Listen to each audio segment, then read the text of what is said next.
we're recording so folks can tune in and hear what we're talking about who aren't able to come today. It's busy time. It's summer. Folks are busy trying to be successful in the season and support farmers and ranchers. So we're that's totally understandable that a lot of folks maybe aren't able to join these meetings in the middle of the day, but we want to record so folks can tune in later. But yeah, as I was saying, with the Farming for the Future working group came together, decided to expand that work, bring the beginning farmer and rancher subgroup, the land access technical assistance subgroups together. And in part of that, two new subgroups were kind of conceptualized. One is the climate resilience and stewardship subgroup that is focusing on ag and climate issues. We actually just had a regional convening in Central Oregon talking climate, ag, and water issues, which was really interesting. Met in person, having that conversation, how it informs OCFSN's broader work on a statewide level. And the other subgroup is this one that we're all here today, the Farm and Land Viability Subgroup. Yeah, that's kind of the context. I think we can, I'm looking at the folks who are here today. I think we can be fluid in the agenda. I don't think we need to be super rigid. And I want this to be a helpful space. If it is a space that we want to continue and engage in, that's great. But just wanted to reach out to the Farming for the Future working group and see if we want to continue this idea of a farm and land viability subgroup that directly works with the kind of later farmers who are beyond the beginning farmer rancher stage, but still need support in creating vibrant and viable farm enterprises. So I think we can just start off with short introductions real quick, just so everyone knows who everyone is. I'm pretty sure we all know each other here. But yeah, let's just jump in with name, pronouns, and organization. Once again, my name is Andrew Collins Anderson. I work for Oregon Community Food Systems Network, and I use he, him pronouns. Shin. Hey everyone, Shin Lee. I use she, her pronouns. I am the network coordinator for OCFSN. Welcome everyone. I'll pass it to Tanya. Tanya Murray, Oregon TILF. I'm the farm viability specialist and I use she, her pronouns, and I'll pass to Rich. Thanks, Tanya. Rich Schwartz with Alder Street Consulting. I'm an independent contractor, and one of the things that I do is provide business technical assistance directly with farmers. And that's what brings me to this meeting. So I'll pass to Jeffrey. Hey everybody, Jeffrey Van here with Rogue Farm Corps. I am director of the Changing Hands program. I use he, him pronouns, and I'll pass it over to Alice. Hello everyone, my name is Alice Morrison. I'm one of the co-directors of Friends of Family Farmers. My pronouns are she, her, and I think that's all the questions. So I will pass it to my colleague, Michelle. Good morning, everybody. My name is Michelle Thorne, and I am the Oregon Pasture Network Program Manager, working very closely with Alice, which is a program of the Friends of Family Farmers. And I'll pass it to Nicole. Hi, everyone. Nicole Ruggiero with the Tualatin Soil and Water Conservation District, she, her. And I will pass to Mary, Wild Roots Farm.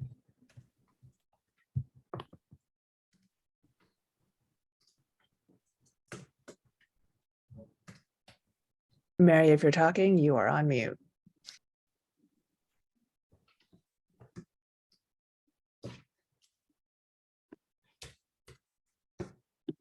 We'll just continue on. Hopefully you can hear us, Mary. Carly, have you gone? I have not, thank you. I'm Carly Boyer, and I'm kind of wearing two hats. I'm a National Young Farmer Coalition Fellow this year, and then I'm also going to be starting the RARE program this fall with Bohemia Food Hub. And my pronouns are she or they. Thank you. Great. And I think did Nellie go? Not yet. Thanks, Andrew. Hi, everybody. My name is Nellie McAdams. I'm with Oregon Agricultural Trust, and my pronouns are she, her. Great to be here. Great. All right. Thanks, everybody. So let's see here. Oh, I see Mary. What do you got here in the chat? Great. Thank you, Mary. Good to have you here. Really appreciate it. Oh.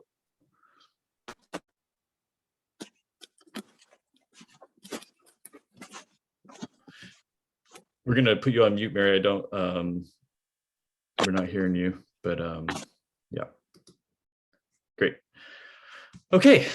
So yeah, thank you everyone for being here and kind of experimenting with us in a space to talk about farm and land viability and kind of learning from each other and just chatting if this is something that we need as a network and as a working group. So I was talking to Tanya at the beginning, setting this up. I really appreciate your help on kind of forming this discussion, and we really wanted to make sure we focused in on the specifics of farm and land viability and what that means. And, you know, we wanted to hear from you all what, to answer some of these questions, just to make sure we're all on the same page, is what does farm viability mean? And what is a viable farm? So I'm going to throw this in the chat. And if folks want to, you can either write it in the chat, or if you want to raise your hand or just speak up and answer that question. What does farm viability mean?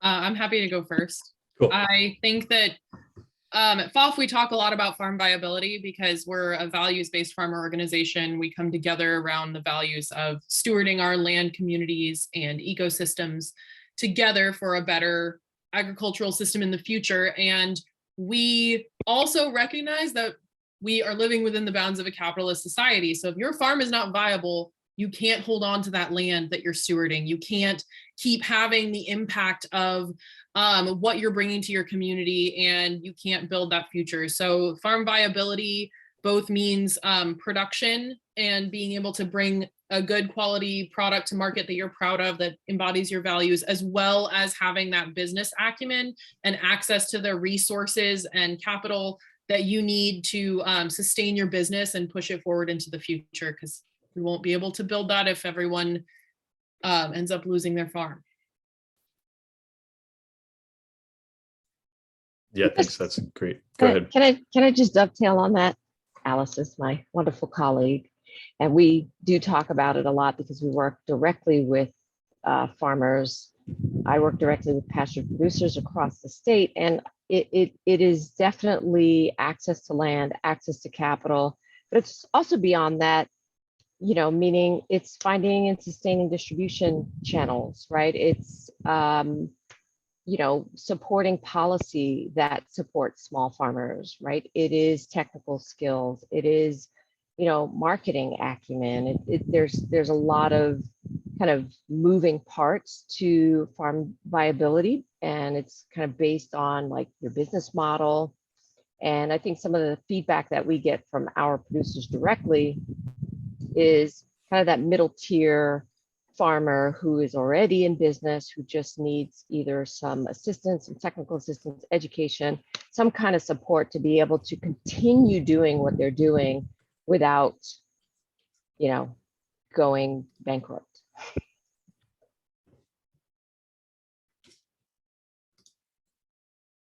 Good.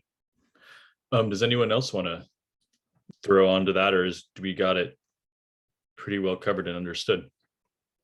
I'll just jump in. So when I think of farm viability, I think of factors that are both kind of internal to the business and external as well. And so understanding, you know, what things can you control, what things do you just have to respond to, because they're, you know, sort of macroeconomic factors or kind of societal factors that are that have an impact on the ability to have a, a viable and sustainable business. So I like to think of it, of having dual lenses, and a lot of the work, sort of on the macro side, that's about, more about advocacy and policy, I think. And then sort of internally, maybe some of the work that I've been doing with, direct business technical assistance and assisting farmers in understanding their finances and, sort of what's working, what's not working, and what options might be available to do things differently.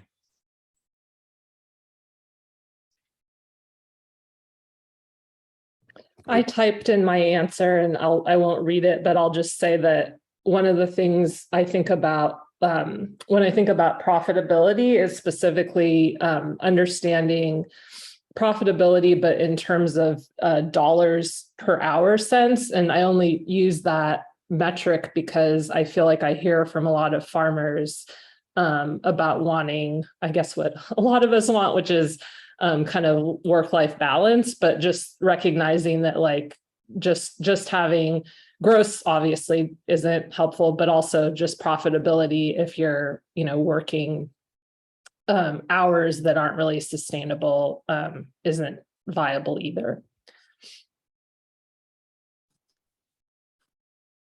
Great. Can I jump in really quickly? Yeah. Yeah, really appreciate and agree with everything everyone has said. And this is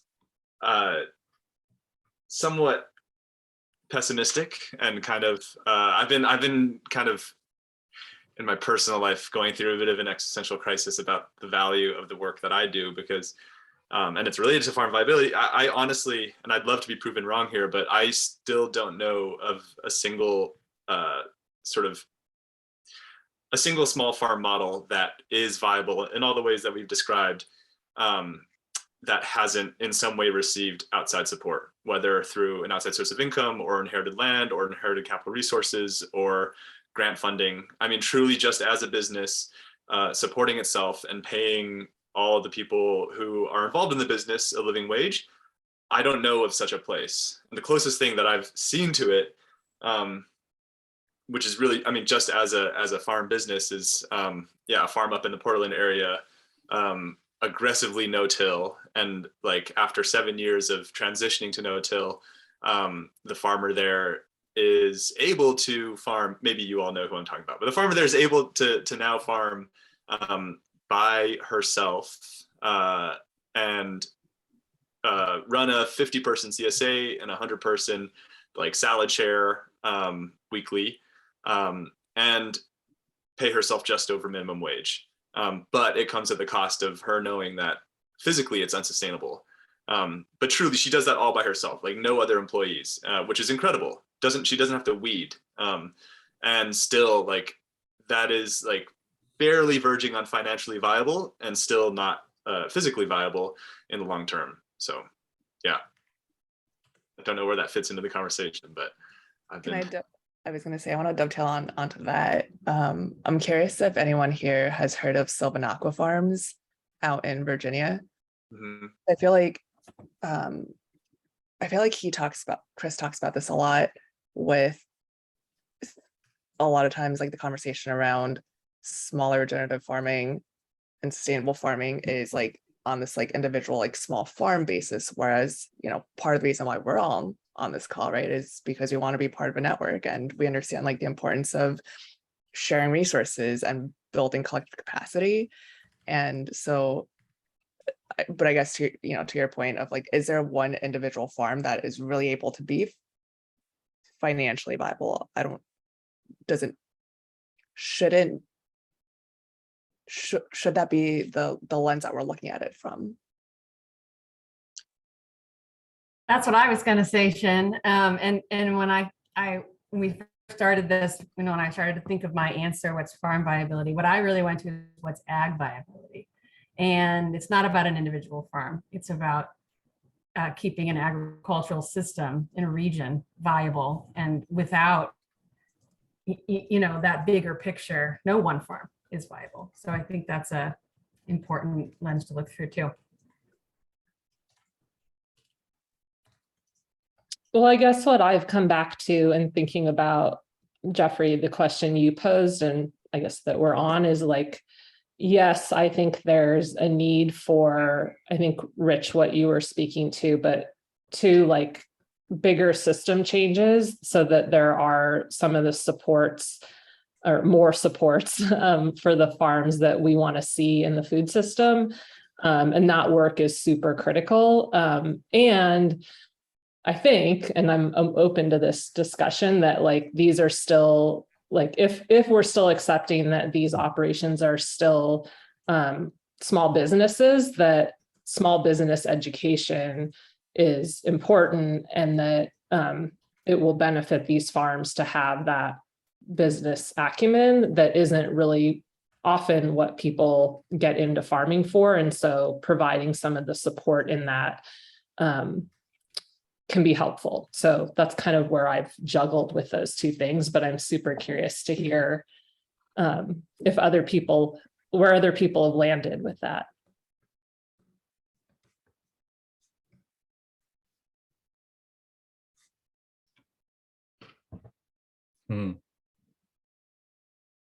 I was gonna say, that makes a lot of sense to me, Tanya. I think what I'm also curious about, Andrew, sorry if I'm just. No, go ahead. No. Is the idea of what are we, and maybe that's what we're here today to do, right? Is to figure out, what does this subgroup do? What do we want to focus energy on, right? Is it to, because I think there's always like parallel paths in the work that we all do, right? It's the, how do we keep supporting folks right now? And the parallel path of how do we, address some of the systemic things that will hopefully make the challenges that we're feeling now a moot point at some in the future.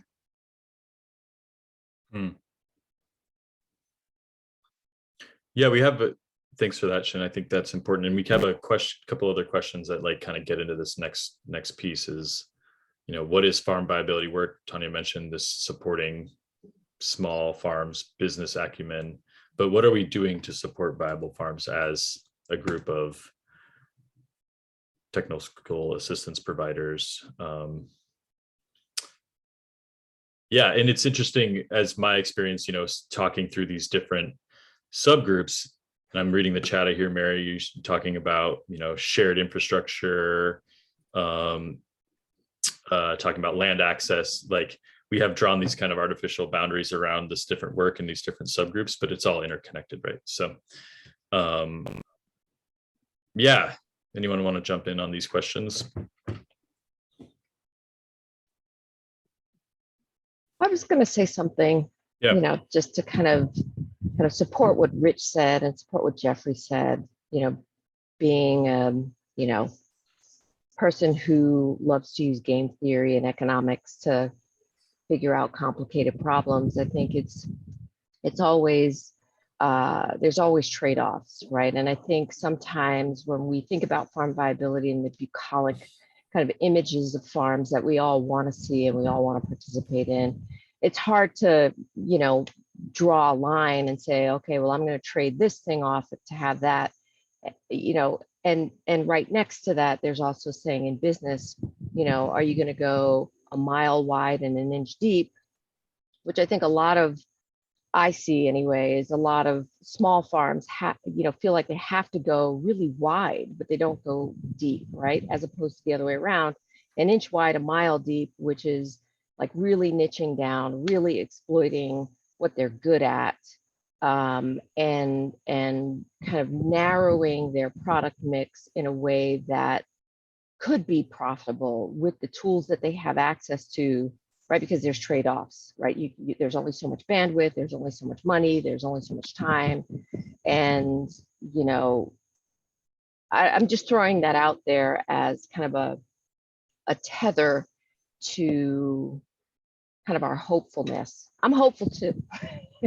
I want farms to be viable too, but the reality is that there are these constraints. They are real, like, constraints that constrain people's ability to do or ability to learn, ability to implement, right? Ability to gain access to. And I mean, we could go on and on and on in circles like ad infinitum. And I think we all do kind of in our respective circles because we want to solve this problem. And maybe looking at it like, well, what are the goals and what are the outcomes that we want to achieve, right? Even just in this working group, but really, drawing a hard line and saying, okay, well, if these are the outcomes, then what are we willing to trade off? What's the opportunity cost of going down this road versus that road? Because there are so many moving pieces, right? There's policy that plays a role. There's financial education, access to money that plays a role. There's bandwidth, there's execution, there's tools, there's like all these kind of things that I think on our side at FOF, we see, especially at OPN, we see our farmers just like can barely take a breath in the high season because they're just they're a mile wide, right? And an inch deep, just managing every day and trying to like stay healthy and eat 3 times a day and like play with their kids and get a good night sleep, So I'm just going to leave that there as a discussion point and maybe just something to kind of ground us in a way.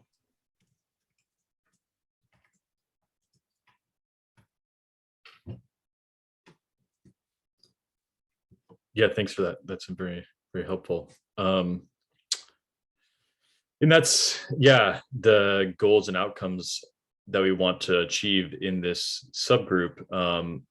I think that we've done that in some other subgroups, and it's kind of like coming to agreement that we want to continue using this space to forward a specific effort before we can even start like talking about like goals and outcomes. Is like, is this the right space for this conversation and moving this work forward collectively in a subset of our network?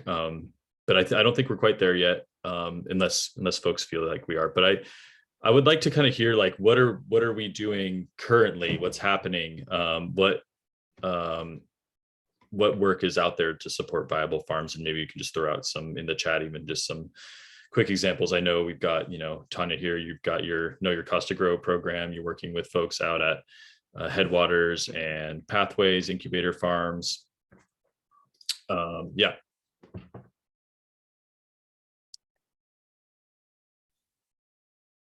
Well, I'll jump in just to expand on that a little bit, and then I'd love to hear from more people.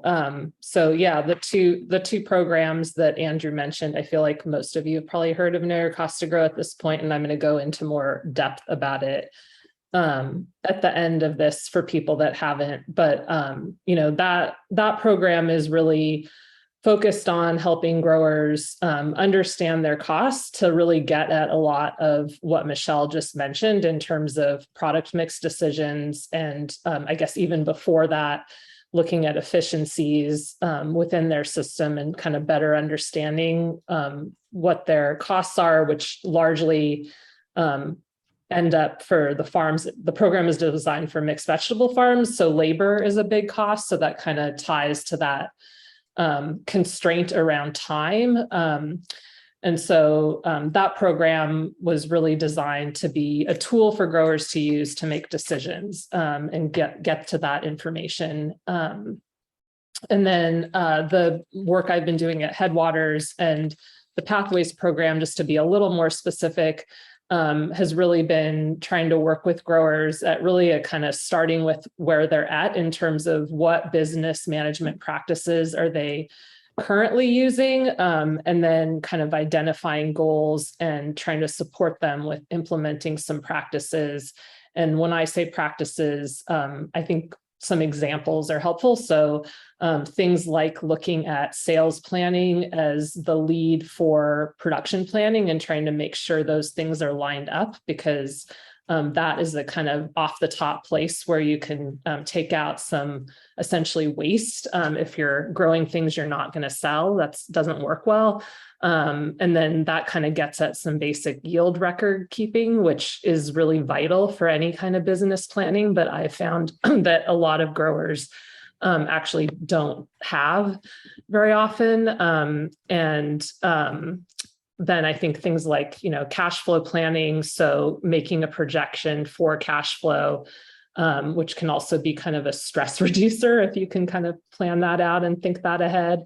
But all these things really aimed at business decision-making for internal business decision-making, which is different than sometimes the goal of developing some of these things to bring to a lender, which is also another angle. So I'll stop, but I think just wanted to offer some specifics to what I do.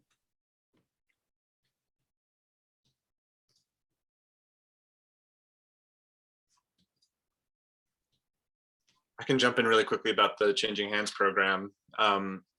Our work is increasingly focused on farm viability, especially for beginning farmers, sort of at the stage where they might have hands-on farm skills experience and are curious about maybe starting their own operations or joining more senior managerial positions at other operations that would require a more complete sort of small business operational understanding, finances, everything that the basic levels of everything that Tanya has mentioned as well. So we do that through a number of programs.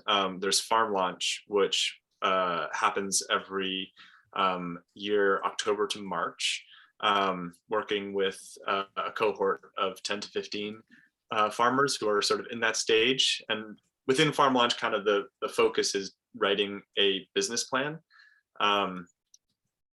We also talk about the basics of land access and accessing capital and stuff like that. But really the main thing is like just getting people to write business plans, walking them through that process. Then we also are working with our training program graduates, realizing obviously that we invest all this energy and expertise into training people to have sort of these on-farm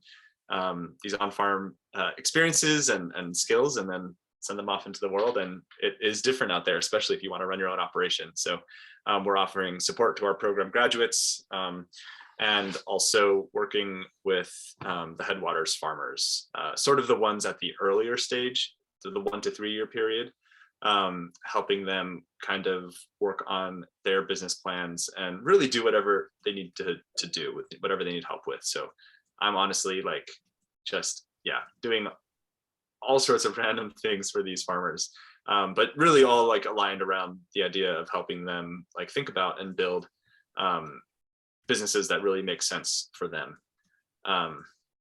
Yeah, apart from that, then we have the Changing Hands workshops, which are kind of higher level, also with a focus on networking between senior, maybe exiting farmers, possibly ones with either farm businesses to take over or even land, with these beginning farmers. We cover a variety of topics, including farm viability topics. And then of course, access to land is inherently a farm viability topic as well.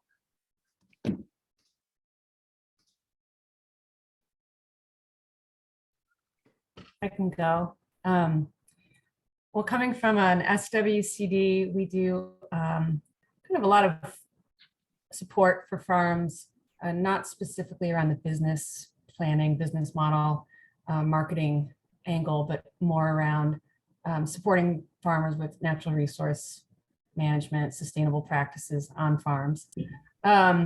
We also have some grant programs that are supporting our farmers markets and individuals as well, which is all helpful, I think, in the farm viability realm. But what brings me here and kind of the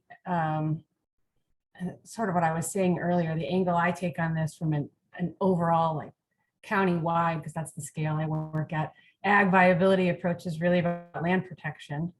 And I know OCFSN is focused on small farms, local food producing farms.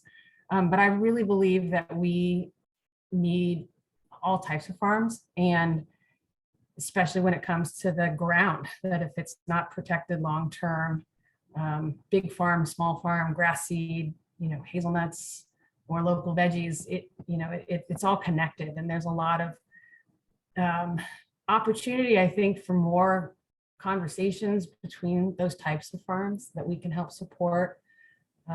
Things like infrastructure, for example, if there's no mechanic shop close to your farm, no matter who you are, that's going to dip into your viability as well if you can't get your tractor fixed, for example.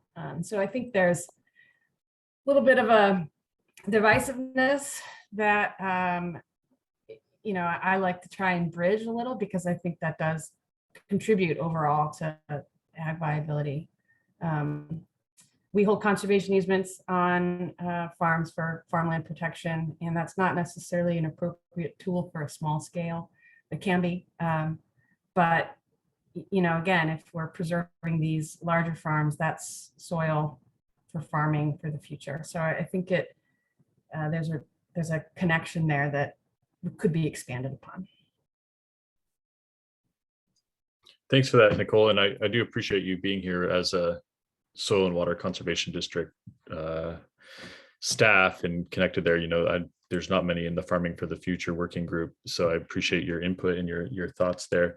Do you know of other soil and water conservation districts that are you similar in programming, or are there others that do more of this, business training, technical assistance support, or is it, just briefly? Yeah, I think some of the larger SWCDs, the metro area, that have a little more financial room to do that and capacity, larger staffs like East Multnomah, obviously, Headwaters Farm. But it's growing. There's a lot of SWCDs across the state with 1 or 2 employees, so that's typically not the kind of work that they do. Great. Anyone else want to jump in who haven't shared? And then we can kind of start talking about gaps and how a working group could come together to support. I definitely am hearing folks talking about these bigger kind of systemic issues, but what can we do as a network of folks come together and kind of think about some gaps and how we can address them? Would love to have that conversation, but want to throw it out there just for folks who haven't talked yet, if you want to, and then we can jump to that. Yeah, I can elaborate on what FOF has going on. I'll let Michelle speak for OPN, one of our 2 seminal programs, but we also run Oregon Farm Link, which is a perennial resource for folks seeking farmland or looking to lease or sell their farmland. So that space has existed for quite a while now to help make those non-traditional land transfers and connections possible.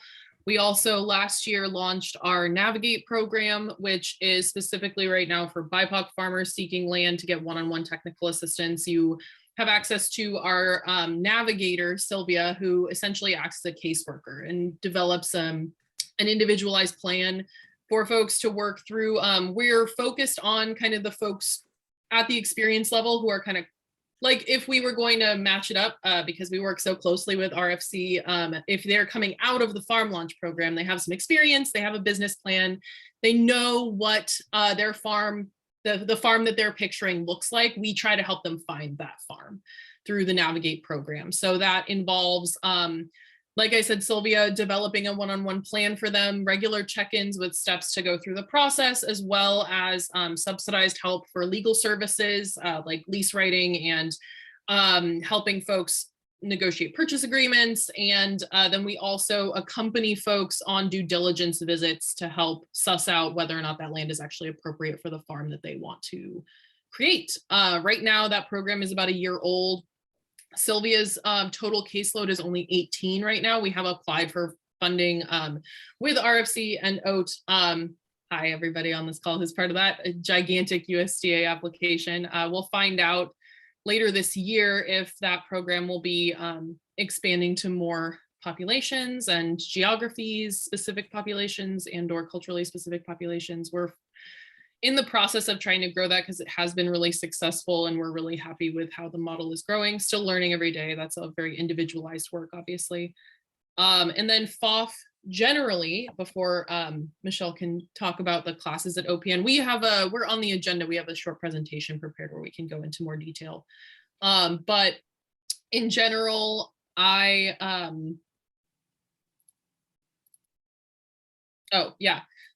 so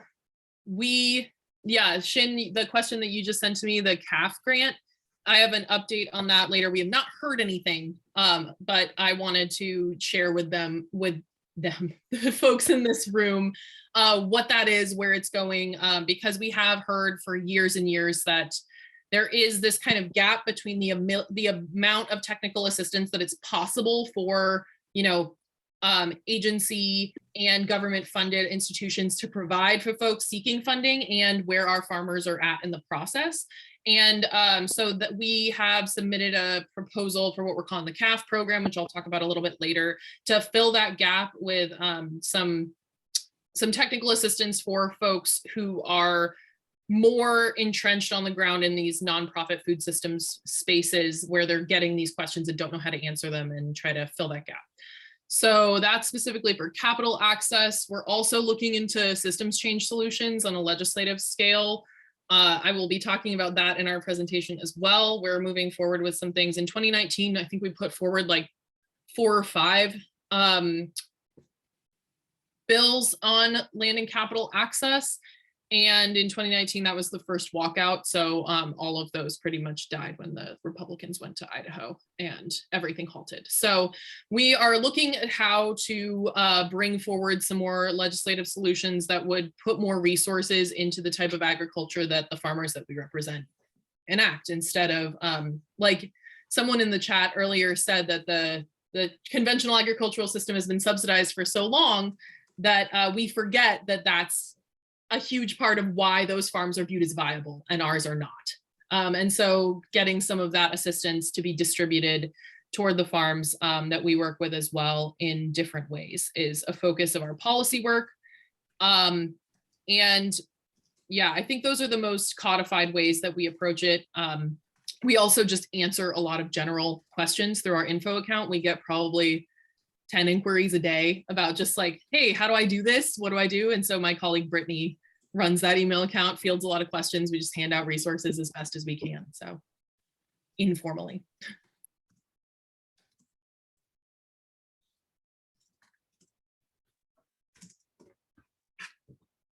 Awesome. Michelle, did you want to throw in anything on OPN? Or we can just also wait for the presentation. I think that's probably fine. And yeah, okay, good. I see your comment here, Mary, and I was just typing up an answer. There is a subgroup of Farming for the Future working group that is focused really directly on land access. And I'd like to make sure that you're on that list, and I'm working on getting that first meeting of that subgroup in a while to come together. So we'll definitely be talking deep on land access. But I think in this space, we're really talking business development, training, these types of things. So yeah, anyone else who hasn't shared that wants to share, and then we can kind of jump into gaps or programming, brainstorming. I can say something briefly. Yeah. I'm Sarah Miller. My pronouns are she, her. I work with Northeast Oregon Economic Development District. So it's Baker, Union, and Wallowa counties in the northeast corner of the state. And we provide business planning resources to all types of entrepreneurs. So, farm businesses, ranch businesses are not a primary focus for us, but we do work with food and farm businesses. Many of them are in the smaller categories, a lot of them working on value add, but also some that are at that more mid-scale, like the size that would go through the Ag of the Middle incubator with EcoTrust. And we have some business capital programs.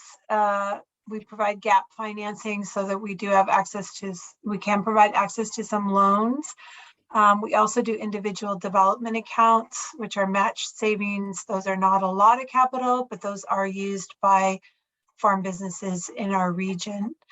And I would agree that I love Michelle's comment about, mile wide and inch deep, because even if you're only raising one thing, like I'm also a first generation rancher, no longer beginning. But even if you're only growing one thing, you can still be a mile wide and an inch deep. So very familiar with that. But I think for me, the idea that farm and ranch viability is inextricably linked to access to land is a very dominant theme.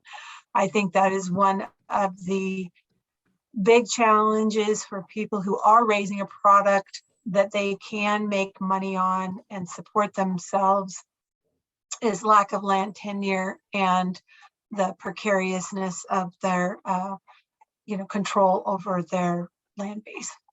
Most of those would be in the leasing category, many of which have multiple leases that are single year leases and often are not even written. Great. Well, hey, that actually brings up a question, as someone who's relatively new to this space, and want to throw it out to you all. What was the reasoning, in if folks were in these conversations or not, in creating this farm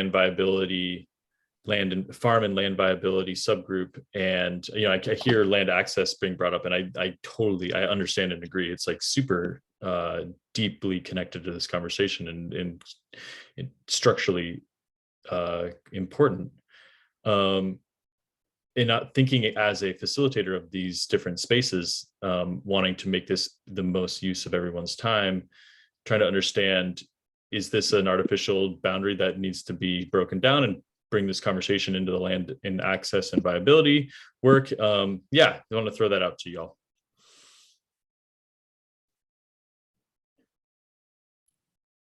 I can say something about it, and I would love to hear other people's take on it, but my perspective is really from like the history of the network, and the access to land piece was one of the early working groups that formed, and there are many additional resources, policies, and organizations like OAT and others have formed since the beginning, or the early organizing of the network even. And so there have been a lot of positive changes. I think where one way that I see this separation coming about was that they're both big buckets, and some people really felt that having access to it's like a chicken and egg, right? Having access to land doesn't necessarily create farm viability. And so looking at really focusing on the business practices, the profitability, looking at what we would think of as often entrepreneurs are good at some elements of their business, and they are just not very good. It's not their strength to cover some of the really important components of having a successful business, and how do we support them in getting them the information they need to analyze, to make decisions, to make those changes. So I feel like they got separated in a way because they were both pretty big buckets.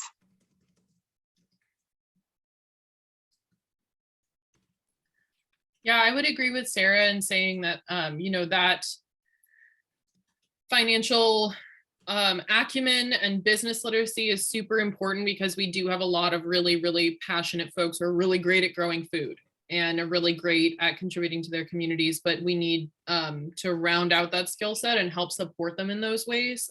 We see that a lot with our folks. And I want to also just say that I think that the farm viability piece can definitely be separate from land security, because having land security does not mean you have farm viability.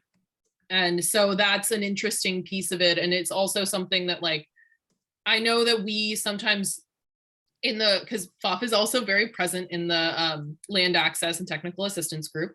And I know that sometimes in that group, we end up focusing on folks on either end of their farming journey, like the folks who are starting out and like they maybe been training, they're starting their business for the first time, getting that land security, or folks who are transitioning out of farming. And so, but the farm viability thing really touches the people in the middle there. And I think that's something that we've heard from our folks a lot, is that there's a lot of programming in the world geared toward the beginning of the journey and the end of the journey, and not a lot in the middle. And this is something that Michelle and I were actually just talking about on the phone like 20 minutes ago or something. No, it was more like an hour and a half ago. This day is crazy.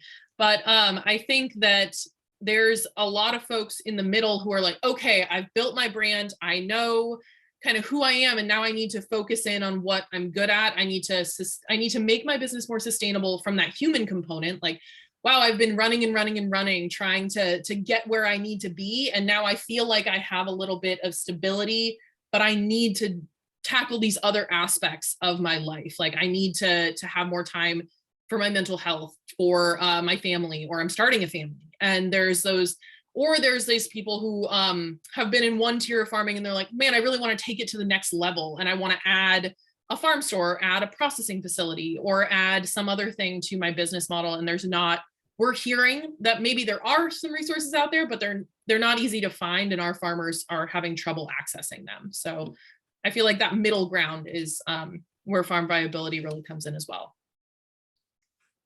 Great.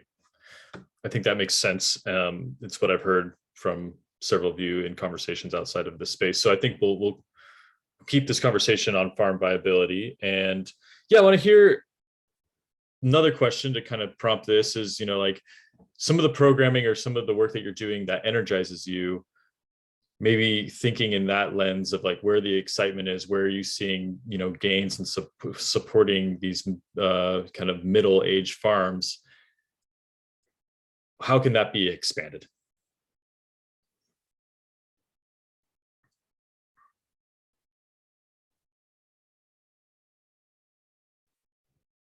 Andrew, before Yeah, throw please. in an answer for that last question, Yeah. I don't want to, be the naysayer in the group, but one thing I did want to add, just from a lens of, as the cautionary tale, I think that land access, as Mary from Wild Roots kind of put in the chat there, land access is like the number one barrier, I think, for a lot of farmers, even if they're experienced farmers, right? Maybe they're renting. I know a lot of folks who are still renting land. They didn't get, land handed down to them. But if we look at the macro, right, of what's happening in the real estate kind of landscape and the madness that's happening there from, the prices, the inflation, the interest rates now, the real estate equity investors that are buying up, farmland from the older farmers who want to cash out, right? Because they can get top dollar. They don't want to, sell it to, someone who can buy it and keep it in production, but they won't get top dollar for it because they can't pay. It's like all this economics and equilibrium. And I'll throw this out there, is that even if farmers were able to purchase land, how realistic is it to be able to purchase land and then be saddled with hundreds of thousands of dollars in debt, right? While trying to grow a business, right? So all of those things, I think, play a factor in the land access dynamic. Not to say that it's not impossible. I think what some of the conferences that I went to last year, even the National Farm Viability Conference, right? I met a bunch of people there who are trying interesting models like collective ownership type models, or some kind of land trust and community investment where there's like shared access. I know from my own personal experience, having bounced around on private land, that is an exhausting exercise as a farmer, because you're contributing to the long-term viability of the land and the productivity of the land, and then you have to leave it and start over. And I'm no spring chicken, let me just say that.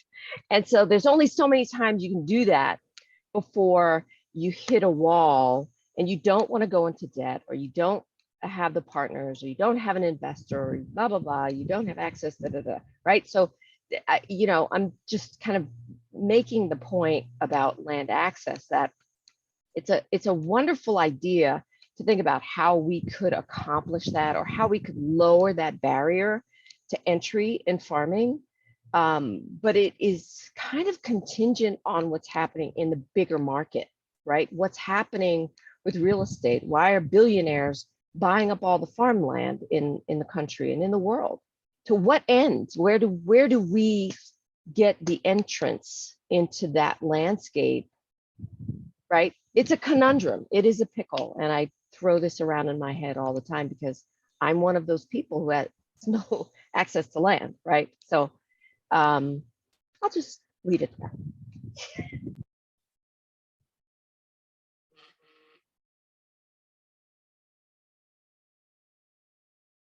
Yeah, I want to leave it open for someone else in the group to respond or add to that.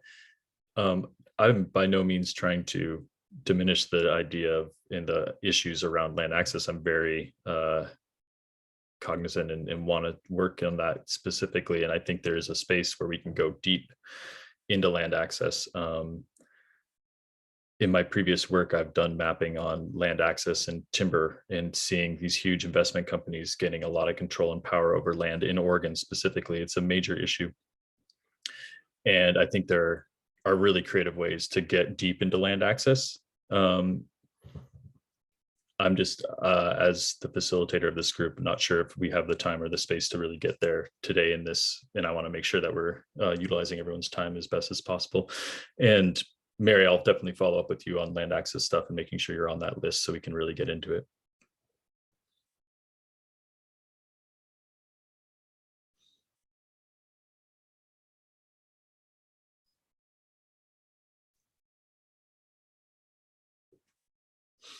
These are big questions, really tricky.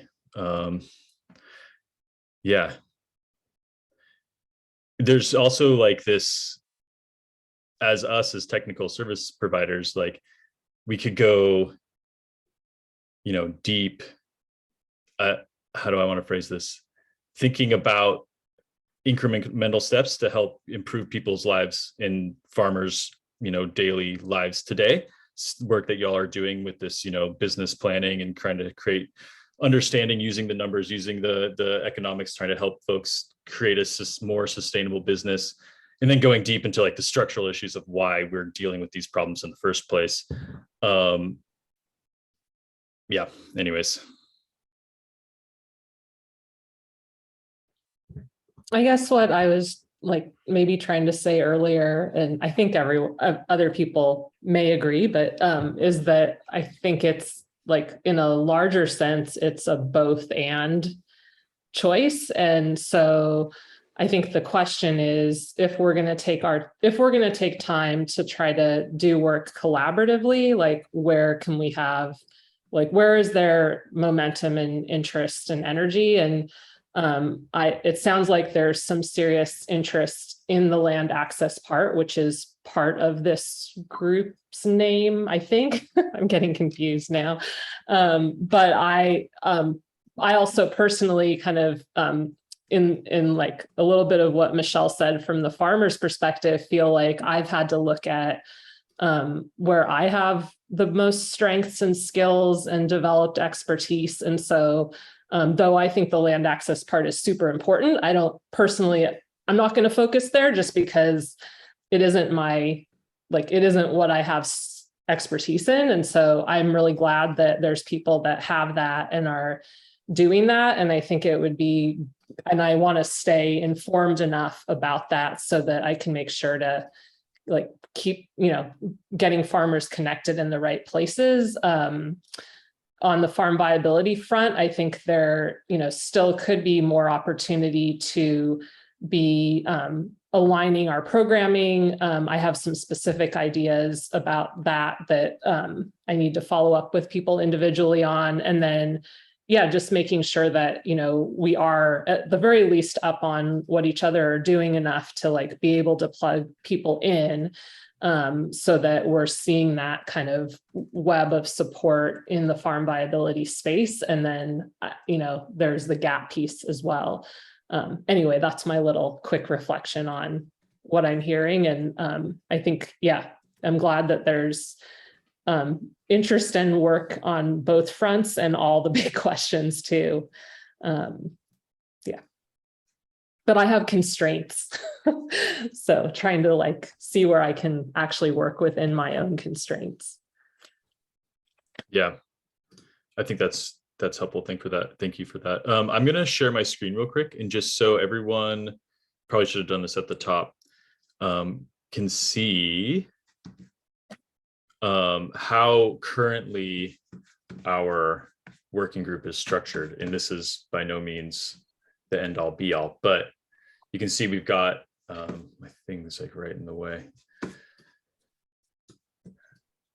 We have the full Farming for the Future working group, and then these 4 subgroups that have been created. Like I mentioned, the beginning farmer and rancher subgroup, really focusing on beginning farmer and rancher issues, programming. We have a map that highlights all the different service providers in the state. There's a brochure with a list for interested beginning farmer and ranchers with different service providers. There's this LCTA advisory committee, Land Access Connection Technical Assistance Subgroup. The advisory committee has been focused on the BFRDP proposal that Alice mentioned. But then there's also a bunch of folks who are interested in deeper issues like y'all are bringing up in land access, that I'm working to convene that group and to try to talk about some of these deeper issues. Then we have us here in this space right now, Farm and Land Viability Subgroup. I wasn't around when the naming was created, so this land piece I think is confusing a little bit, and we might be able to change that. And maybe it's even ag viability subgroup. There's some questions here. This is being the first meeting. We're kind of like figuring this all out together. And then we have the climate resilience and stewardship subgroup. So this is just a little bit more information on this current structure that was inherited by us of this working group. And it's nothing, none of it's in stone. We can make it work for us.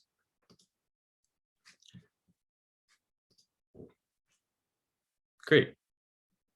We're at 12. We have an hour and a half put away for this meeting. And so we're going until 12:30. I want to open it up to where we want to go in this conversation. It sounded like, Tanya, you have some follow-up you want to do with folks on specifically aligning your programming. Yeah.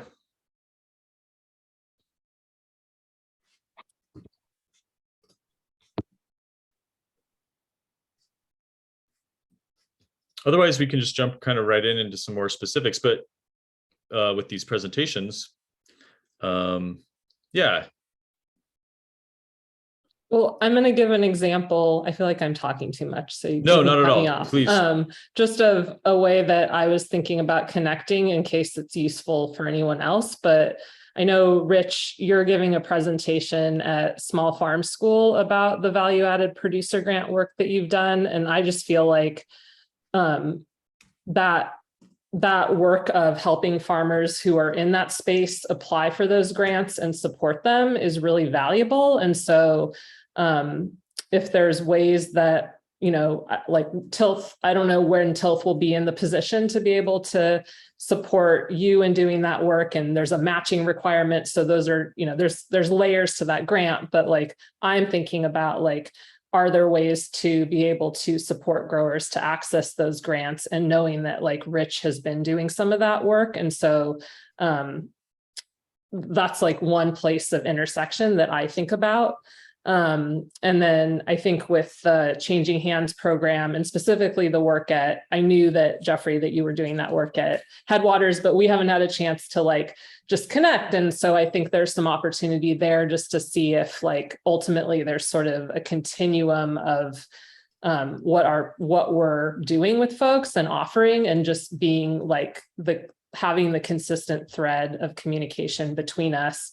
And then I'm super excited to learn about some of hear Michelle's, what you guys are working on more specifically, because I am not totally up on that. And again, seeing where there's some intersections with what I've been working on. So I feel like that's kind of the starting point that I have, which isn't like a big change the system thing, but I think, yeah, is where I can see opportunity right now. Great. there's one thing that I want to also, we'll jump to the presentation here in a second. There's one other piece. I think it's Melina Barker, who's with Oregon Farm to School, reached out and is, has funding and this kind of mandate in her work with Oregon Farm to School, as you all are surely familiar with, sourcing products for schools from small and BIPOC owned farmers and farms, and having a hard time identifying and being able to having this market to farm to school be open to these producers. The prices are low. The scale of what's needed doesn't necessarily fit small farms. So there's a market here that she's interested in chatting with you all about. Is basically all I'm adding here. Is just that there's an opportunity there, and I don't know where it necessarily fits, but I want to make sure that that gets captured, and I can help connect folks if that's of interest. But let's jump into y'all's presentation, Faf, if that sounds okay. Sweet. I'm gonna go first, and then I'll hand it off to Alice. So, basically at OPN, so OPN is the Oregon Pasture Network, and it is a membership of pastured producers across the state. And part of what we do is help them with technical assistance. So, of course, as we mentioned in this meeting, that of course ties into farm viability and business viability, having the education to do that.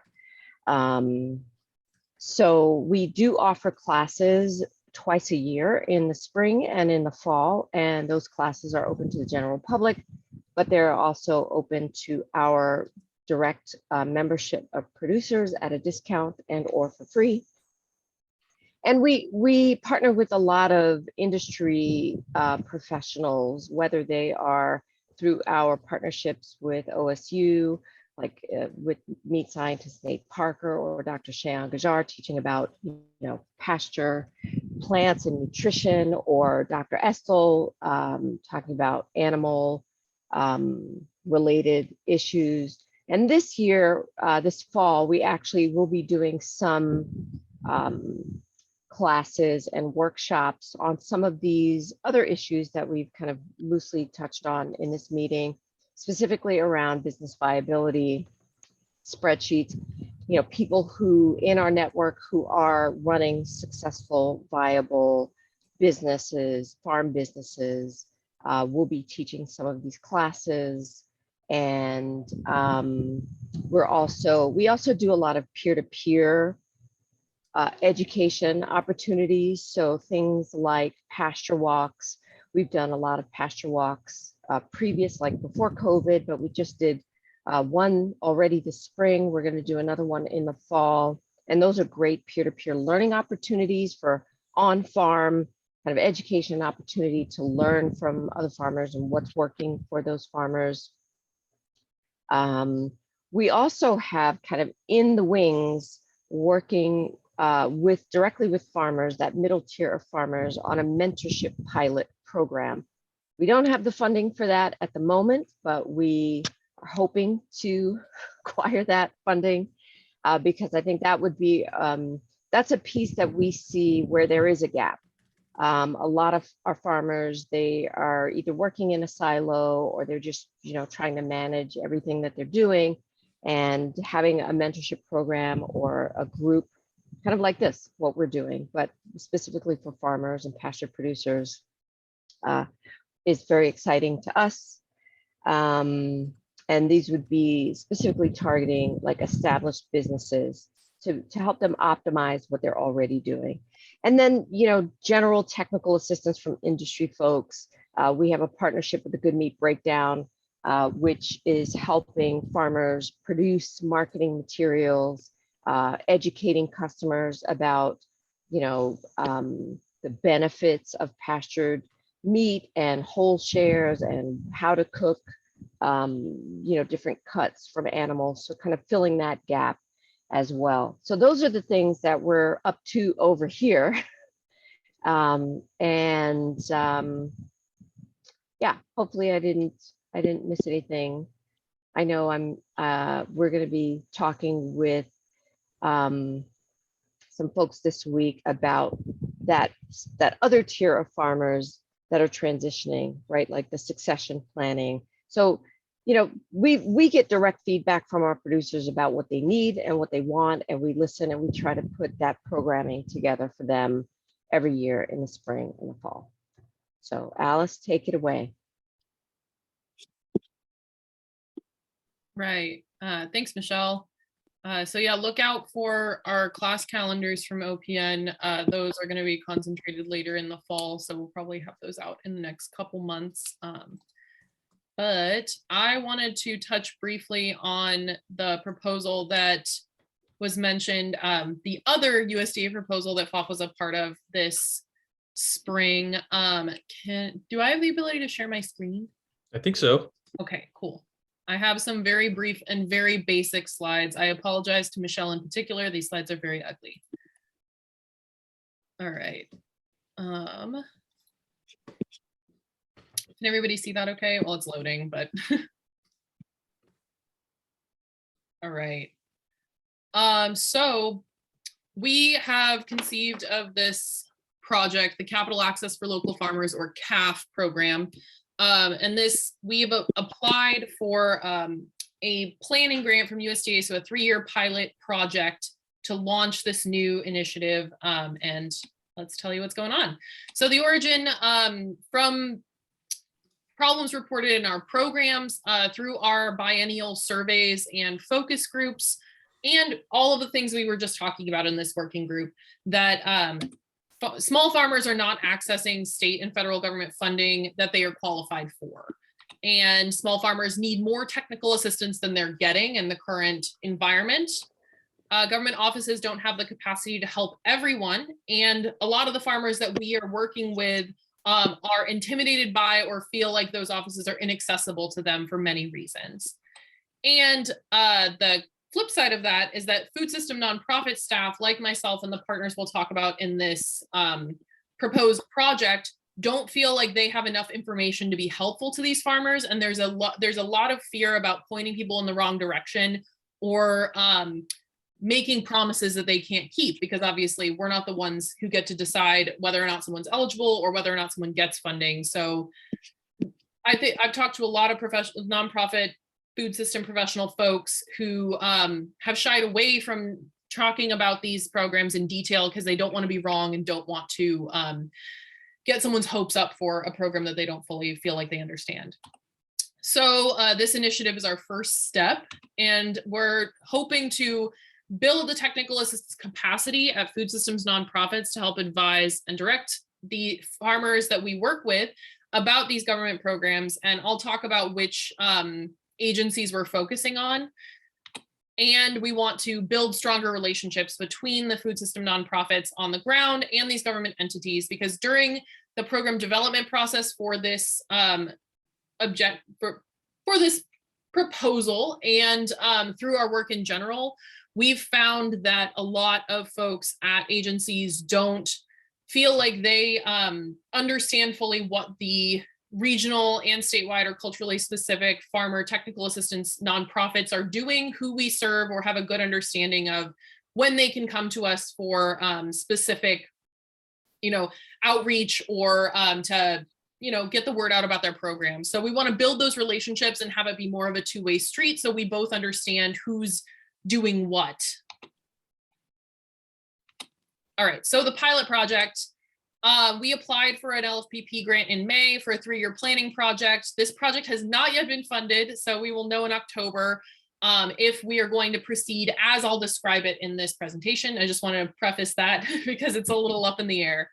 The basics of, there's 3 components: a directory and kind of grant matching tool on the FOF website with a kind of an if-then structure. So you can, the object would be that we gain a pretty good understanding of these funding opportunities so that we're able to make a decision tree on the website. So a farmer can go in and say, this is the type of project I want to do. This is where I'm farming. This is what I'm farming. These are my practices. This is who I am. And we could spit out 5 or 6, or maybe it's only 1, opportunity that seems like the best fit for them to pursue.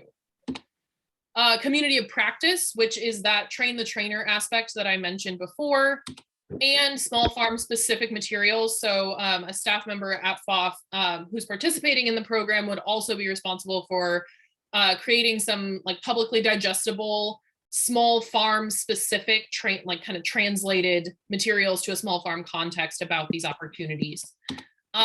With the blessing and approval of the agencies involved, so that we make sure we're giving out the most up-to-date and accurate information possible.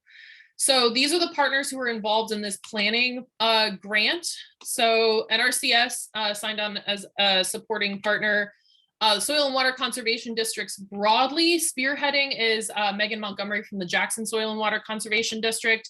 And we have a commitment from OACD to coordinate outreach to other districts as is appropriate for the regional members that we have involved. Then ODA, specifically for the Specialty Crop Block Grant. That was the program that was most applicable to this project. And FSA for all of those funding resources that I feel like I always get feedback from our farmers that say that they having trouble understanding FSA or getting a relationship with their FSA office, all of those kinds of things. So the technical assistance partners who were involved in this particular application were Adelante Mujeres, Black Food Sovereignty Coalition, Gorge Grown, High Desert Food and Farm Alliance, North Coast Food Web, Rogue Valley Food Systems Network, and Willamette Farm and Food Coalition, and of course FOF. So we tried to get a spread of geographic diversity and include culturally specific organizations as well. These were the folks who were able to sign on during the process. This is not an end-all be-all list of anyone who can participate in the project, but these are the folks written into the budget for this specific planning proposal. So the focuses of the community of practice for this proposal, the learning outcomes we're hoping for the technical assistance partners are a better understanding of the funding landscape from those entities, more knowledge of the types of projects and eligibility criteria for certain projects that they can apply for, ability to advise farmers on which programs to look into and connect them with the right agency staff for their region, for their project type, all of those things to really cut down on the administrative burden and runaround that farmers are doing to try to find these resources.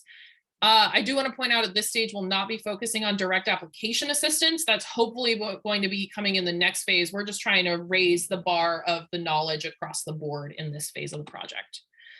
Also, a focus of the community of practice is, like I said before, relationship building. We want to develop an understanding for the funding partners of the regional and culturally specific organizations out there, what they do, who they serve, what programs they're running, so that we can better refer people back and forth and share resources.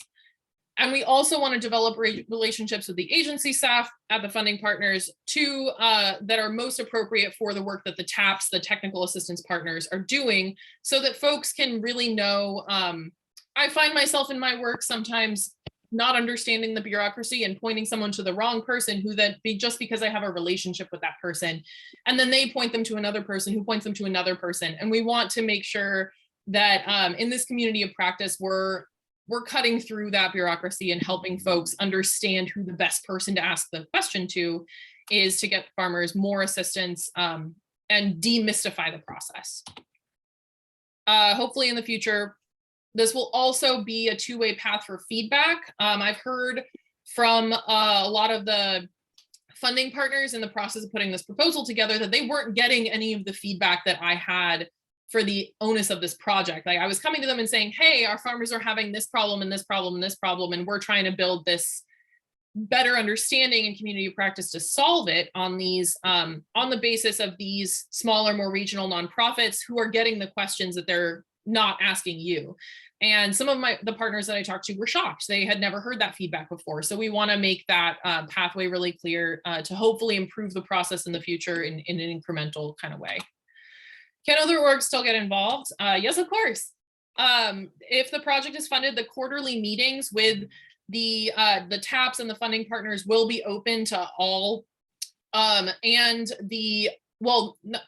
This is more focused on a kind of technical assistance provider place. So that's the audience that we're focusing on. There are quarterly meetings that are focused on individual farmers that I'm also happy to share some information on. That's something that I uncovered during my my research in this proposal putting together process that we were not aware that FSA and NRCS are already hosting some of these quarterly program meetings to help people, individual farmers who would be applying for these funds, guide them through the process. But those meetings, they weren't on our calendars. We didn't know about them. So I'm happy to point you in that direction if you're a producer, but these quarterly meetings for technical assistance providers will be open to anyone doing the work. And all the resources that we generate will be public. And so yeah, public benefit for that. And then also we'll be exploring adding more funded technical assistance partners and new funding sources in the next phase of the project as well.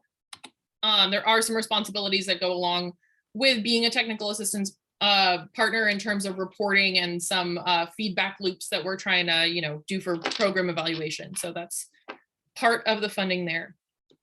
Cool. So that is all I have about that. Are there any questions about the concept of CAF at this point?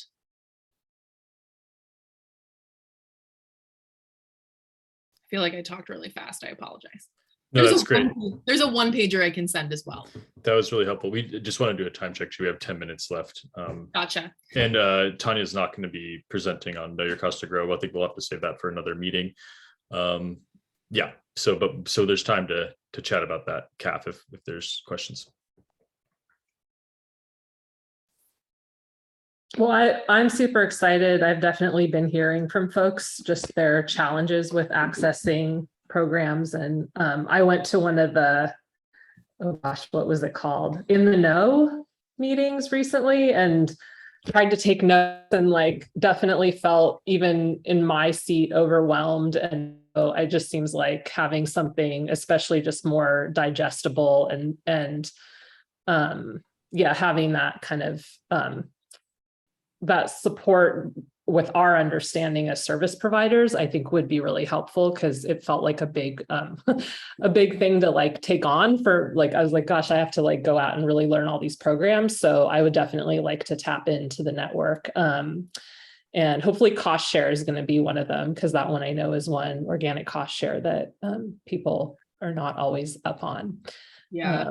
So yeah, I think that the two programs that NRCS really wanted to focus on are, of course, the high tunnels and organic cost share, because those are the most popular programs and they're also not regionally specific. So everyone can apply for them as well. So totally. I actually have a quick question for Michelle if there's not, but I don't want to take if anyone else has a different question. I say go for it. I was curious when you were talking about specifically the business classes, if you could just give a little more detail in terms of you mentioned some spreadsheet work and just to paint a little more of a picture of what are the topics that you guys get into in that class, just so I know, again, looking for alignment and where things are where I can send people or how we can connect. Good question. Thanks, Tanya. So the process of putting the classes together is underway right now. So I've had conversations with several of our farmers and even our advisory committee members who have a wealth of knowledge base and experience running a successful farm business. So two of them have volunteered to teach a business style class. Right now, I think one is going to be on poultry and, running a poultry part of your business, right? And it will be kind of the nitty gritty of the books. That's kind of all I can say about it because that's all I've been told that is going to be shared in that. And the other is going to be facilitated by another member in our network who is not only running a livestock business, but a brick and mortar and also a poultry processing facility. If anybody knows them, that would be Marion Acres and Helvetia Market. Phenomenal, example of farm viability in our membership and in Oregon, I think. And Jeff Scott will be he's the numbers guy, he's the spreadsheet guy, and realizes that that is, something very important to the way that he runs his business. And so those two classes might be a part of a series. Like I said, the structure is still coming together, but we will have it kind of locked in, I would say, by at least sometime in August, because typically our fall classes start in October. But then there's also this kind of, we're wavering a little bit because we've also gotten feedback that people aren't available in October because it's, preparing for the holidays and slaughter dates and all of this stuff. So fall classes might actually turn into winter classes so that we can have more people in the room. I think that's another kind of small point that I wanted to make when I was talking, is actually getting people in the room. It's nice to put it we all know it takes a lot of energy to put these things together and get all these resources together for people. And then 2 people show up, and that's just real talk, right? 100%. So it would be great to think about how do we strategically plan some of these events and distribute some of these resources to not just the people who really take action to access them, without having it to be a slog, just trying to get people to take advantage of these resources, because that's exhausting. So hopefully that answers your question, Tanya. Yeah, that's great. And I'll further that slog by saying I even try to get people to do the things. So it's just an ongoing slog. And I know it's because people are just maxed out, because we're talking about, people that are smart and really care. And it's not because of their shortcomings. It's because it's hard to fit everything in. And I'd love conversations on that topic, because I'm always trying to figure out, I have it in my head that I'm going to figure it out. So, I'd love to brainstorm with you all on that, even if it's really not going to happen. Let's do it. Great. I have one more thing I want to mention. I'm sorry Please. to take up so much time. Not at all. Yeah, like I said in our kind of overview of what FOF does on this topic, we're also pursuing some kind of systems change solutions to this and trying to reallocate some state funds to programs that will address some of the issues that we have been discussing. So as we know, this problem rather is pretty intractable. There's a lot of ways that we could approach it. We've been just in the last since April, we've completed our biennial survey and focus group session. We had 12 total focus groups, about 500 and something responses to the survey. There's a lot of data and there's a lot of ideas. And we've distilled it down into a couple of kind of directions that seem to be most popular. And we have a further survey that's very short about which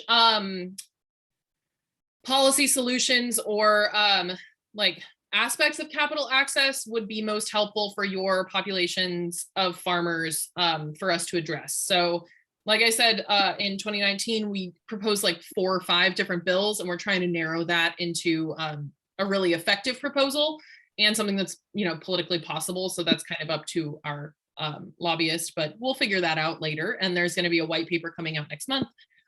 So yeah, if you have the ability to fill out this survey or distribute it to folks in your network who think a lot about this, that would be great. And we will be sending it to our focus group partners and all of the folks who participated in that to further narrow down what we're working on. But that's my last thing. Thank you. Fantastic. Do you want me to share this on the Farming for the Future list? That would be great. Yeah, I'm happy to include that in an upcoming email. Cool. Great. Hey, so we're at 2 minutes left. I know Tanya's got a hard stop at 12:30. I think we're going to forego the Know Your Cost to Grow presentation because of time, and we'll have a conversation about that in the future. But there's a website folks can visit and take a look if you haven't heard of it and are interested. In the last minute, I just want to gauge interest. for future meetings of this subgroup specifically. I think there was some valuable conversations, some learning that happened. Currently, we kind of have it structured as a quarterly gathering, but just want to throw it out there. Is that something that folks want to continue? Is this, we want to fold it in with another subgroup? Just throw that out there real quick, and I can follow up with folks via email on this as well.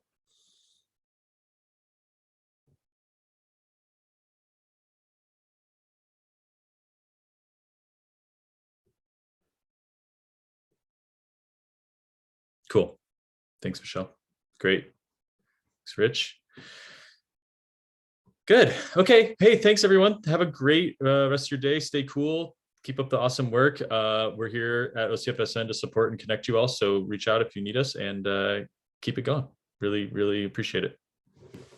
And I love Sarah's last comment there. Thank you, Sarah, for putting that in there. It's such an unknown factor that impacts all of our lives, really.